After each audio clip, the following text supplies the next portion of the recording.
আসসালামু আলাইকুম, welcome to Sylhet তথ্য অনুসন্ধান। দর্শকমণ্ডলী, দ্বাদশ জাতীয় সংসদ নির্বাচনকে কেন্দ্র করে বিভিন্ন পার্টিদের প্রচারণা অব্যাহত রয়েছে। আমরা ইতিমধ্যে দেখেছি যে ছাতক এবং দরাবাজা আসনের যিনি জাতীয় পার্টির মনোনয়ন প্রত্যাশী জাহাঙ্গীর আলম, তিনি বিভিন্ন এলাকায় ইতিমধ্যে গণসংযোগ করতেছেন। সেই গণসংযোগের ধারাবাহিকতায় আজকে তিনি ছাতক উপজেলার জাউয়া বাজারে গণসংযোগ করছেন এবং তার জাতীয় পার্টির বিভিন্ন কার্যক্রম এবং তিনি এই আসনে সংসদ সদস্য হলে তিনি কি করবেন না করবেন সেই বিষয়গুলি নিয়ে মানুষের কাছে প্রচারণা চালাচ্ছেন। আমরা শুনে আসবো তার এই ধারাবাহিক গণসংযোগের আজকের এই জাউয়া বাজারে যে গণসংযোগ তিনি করছেন সেই লক্ষ্যমাত্রা এবং তার আজকে এই জাউয়া বাজারের জনগণের প্রতি বা অত এলাকার মানুষের প্রতি তার কি বক্তব্য বা কি মন্তব্য থাকবে একটু যদি বলেন। আপনারা জানেন নির্বাচন খুবই কাছে চলে আসছে, তৎপরতা চলে আসছে।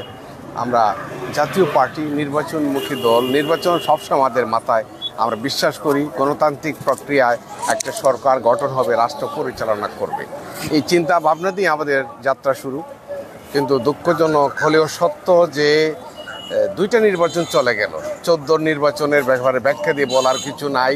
বিনা ভোটের এমপিকে নিয়ে রাষ্ট্র পরিচালনা হলো, তার ধারাবাহিকতা 18 যে নির্বাচন, যেটা একটা সিস্টেমেটিক্যালি একটা নির্বাচন হয়ে আসছে, দেশ পরিচালনা হচ্ছে, মানুষ তার অধিকার থেকে বঞ্চিত হচ্ছে, তার ভোট প্রয়োগ থেকে সে বঞ্চিত হচ্ছে। আমরা মনে করি একটা গণতান্ত্রিক দেশের এটা প্রক্রিয়া না, এইটা সিস্টেম না। সিস্টেমেটিক্যালি আমাদেরকে ভোটাধিকার দিতে হবে, ভোট প্রয়োগ করার সুযোগ দিতে হবে।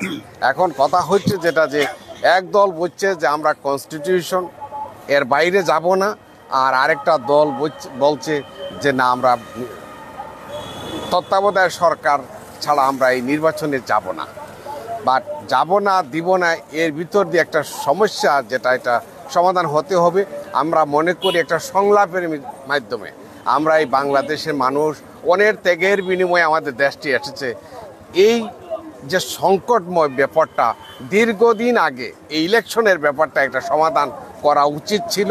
আমি মনে করি কনস্টিটিউশনের ধোয়াই দিয়ে এইভাবে রাখাটা উচিত হয় নাই, একটা সিস্টেমে চলা উচিত ছিল।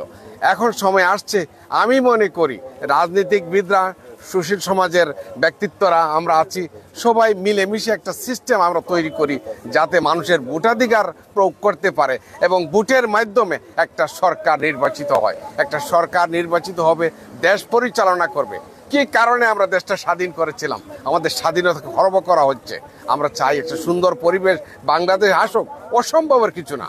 লজ্জা লাগে আজকে বিভিন্ন দেশ আমাদের এই নির্বাচন নিয়ে কথা বলছে, সিস্টেম শেখাচ্ছে আমাদেরকে, কিন্তু কি করব? তাদের মাতব্বরির দরকার আছে এখানে। যেভাবে যে ডিটারমিনেশন দেখাচ্ছে সরকার, এইভাবে হতে পারে না। আমরা চাই একটা সুষ্ঠু নির্বাচন হোক, যার মাধ্যমে মানুষ ভোট দিবে, ভোটের মাধ্যমে কে রাষ্ট্র পরিচালনা করবে ওটা জনগণ ঠিক করবে। আপনি বলেন দেশের মালিক জনগণ, কিন্তু আপনি তার ভোটাধিকার প্রয়োগ করার সুযোগ আপনি দিচ্ছেন না, এটা হইতে পারে না। সময় আসছে পরিবর্তনের, মানসিক পরিবর্তন আপনারা নিয়ে আসেন। আমি চাই না আমার দেশে এই মায়ের মানের পরিস্থিতি আসুক। আমি চাই একটা গণতান্ত্রিক দেশ, গণতান্ত্রিক পদ্ধতিতে কেউ ক্ষমতা আসবে, কেউ ক্ষমতা ছাড়বে, এখানে মারামারি হানাহানির কিছু নাই। কিন্তু আমি খুব লজ্জিত হই সরকার এই ব্যাপারে তেমন একটা ভূমিকা নিচ্ছে না। আমি চাই সরকার এই ব্যাপারে একটু উদাসীন হবে, ভূমিকা নিবে, মানুষকে ভোটাধিকার ফিরিয়ে দেন। আপনারা এখান থেকে আমাদেরকে বঞ্চিত করবেন না। সরকার তার শুভ বুদ্ধির উদয় হবে এই আমি আশা করি এবং সেই আশা নিয়ে আমরা যাত্রা শুরু করেছি। আমাদের প্রচারণা চলে যাবে। আমাদের চেয়ারম্যান বলেছেন যে তোমরা প্রচারণা চালিয়ে যাও। হুসেন মোহাম্মদ এরশাদের আমলে ভালো কাজগুলা তোমার ইয়ং জেনারেশন কাছে, ভবিষ্যৎ প্রজন্মের কাছে ধরিয়ে দাও। ওই আমলে সোনালি দিনগুলো ছিল, মানুষ সুখে ছিল, শান্তি ছিল, মারামারি ছিল না, দলীয়করণ ছিল না, দেশটা একটা পর্যায়ে চলে আসছিল। দুঃখজনক হলেও সত্য, আজকের এই বিএনপি, আজকের এই আওয়ামী লীগ আন্দোলন করে হুসেন মোহাম্মদকে তার ক্ষমতা থেকে সরিয়ে দিলেন। উনি খুন খারাপি চান নাই, স্বেচ্ছায় উনি ওনার ক্ষমতা হস্তান্তর করে দিলেন।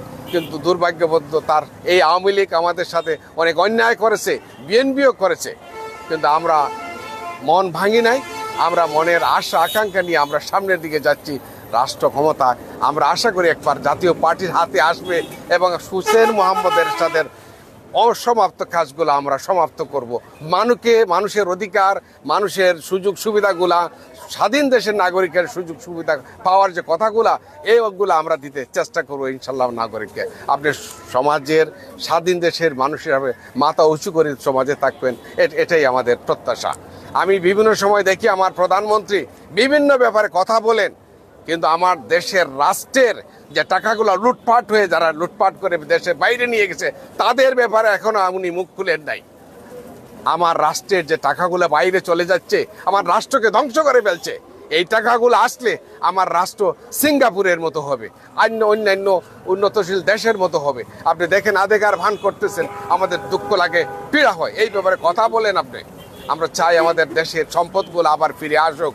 25,000 টাকার জন্য কৃষকের শাস্তি হয়, জেলে যায়, কারাগারে যায়, হাজার হাজার কোটি টাকা নিয়ে দেশে বিদেশে চলে যায়। পত্রিকাতে আসতে মিডিয়ার মাধ্যমে ওনাদের নাম আসছে, আপনার নাম নিতে আপনারা ভয় পান। আমি জানি না কেন সরকার এই ব্যাপারে চুপ আছে, আমাদের খুব কষ্ট হয়। আমি চাই এই ধরনের যারা টাকা পাচার করবে, দেশকে সংকটে ফেলে দিবে, এদের বিচার হওয়া উচিত। এবং তার পাশাপাশি যার সহযোগিতা দরকার তাদের সহযোগিতা নিয়ে আমাদের এই পাচারকৃত টাকাগুলো আমার বাংলায় আসুক। সিস্টেমে যাচ্ছে, এই ডিজিটাল সিস্টেম আপনারা আনছেন, এই ডিজিটাল সিস্টেমে আমার টাকা দেশের বাইরে চলে যাচ্ছে। আপনি দেখেও না দেখার ভান করতেছেন। এই ব্যাপারে আপনি নীরব প্রধানমন্ত্রী, আপনার কাছ থেকে আমরা একটা কিছু আশা করি। আমি চাই আপনি বঙ্গবন্ধুর কন্যা, আপনি এমন কিছু করবেন না যাতে আমরা লজ্জা পাই। আপনার মাথা উঁচু করে দাঁড়াবেন, মাথা উঁচু করে চলবেন। আমরা চাই দলটাকে আপনি যেভাবে দলীকরণ করেছেন এ থেকে আপনি বাইরে চলে আসেন।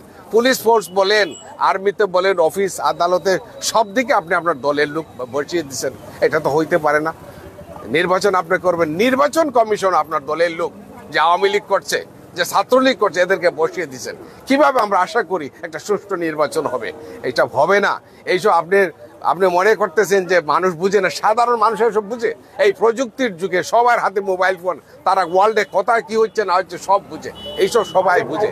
এইসব থেকে আপনি বেরিয়ে আসেন, সুষ্ঠু নির্বাচনের একটা প্রেক্ষাপট তৈরি করেন, একটা পরিবেশ তৈরি করে যাতে জনগণ ভোট দিতে পারে।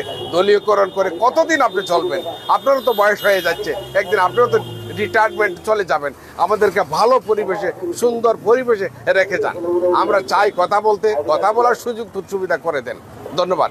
যে আরেকটা বিষয়, সাবেক আপনাদের যে রাষ্ট্রনায়ক হুসাইন মোহাম্মদ এরশাদ, তিনি ইতিমধ্যে তো যেহেতু নেই, তো আপনাদের দলে নাকি অনেক রকমের কুন্দল আছে, অনেকে কমেন্ট করতেছেন। বিষয়টা আসলে আপনারা কি একই সাইনবোর্ডে আছেন কিনা, অর্থাৎ লাঙ্গলের প্রতিনিধিত্ব হিসাবে আপনারা কাকে ভবিষ্যৎ রাষ্ট্রনায়ক ভাবছেন আপনাদের? আজকে গভীর শ্রদ্ধার সাথে স্মরণ করতে হচ্ছে আমাদের দলের চেয়ারম্যান হুসেইন মোহাম্মদ এরশাদ সাহেবকে। উনি দলের জন্য অনেক কিছু করে গেছেন, এই বাংলার মানুষের জন্য অনেক কিছু করে গেছেন। তার চিন্তা চেতনাটা ছিল মানুষের জন্য।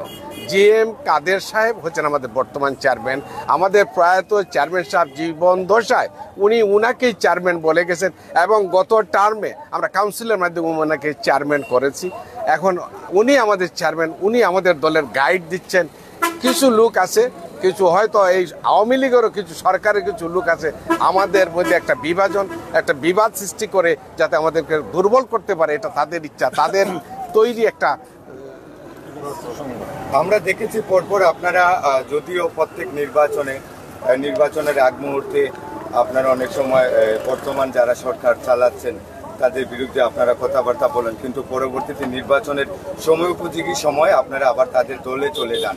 এই বিষয়টা কি বলবেন, যেহেতু এখানে অনেক দর্শকরা প্রশ্ন। আমি আমার দলের বর্তমান চেয়ারম্যান জিএম কাদের স্যারের কথা থেকে যেটা আমি উপলব্ধি করতে পারি, আমরা কিন্তু বাস্তবে একক ইলেকশন জন্য আমরা প্রস্তুত। কিন্তু যদি ইন্ডিকেশন তার কথা থেকে আসছে আওয়ামী লীগ আমাদেরকে অনেক ক্ষতি করেছে, তুলনামূলকভাবে বিএনপি এত ক্ষতি করে নাই, তার চিন্তা, তার কথাবার্তা থেকে আসছে, অত সম্ভবত আমরা বিএনপির সাথে জোট করার একটা সম্ভাবনা আছে। কিন্তু সময় এখন আসে নাই, এখন সিদ্ধান্ত নেওয়ার সময় আসে নাই। আমরা দেখি তাদের মনোমানসিকতার সাথে আমাদের মনোমানসিকতার কতটুকু মিল আছে। আদারওয়াইজ আমরা একক ইলেকশনের জন্য আমরা প্রস্তুতি নিচ্ছি। আপনি যেহেতু নির্বাচন করবেন,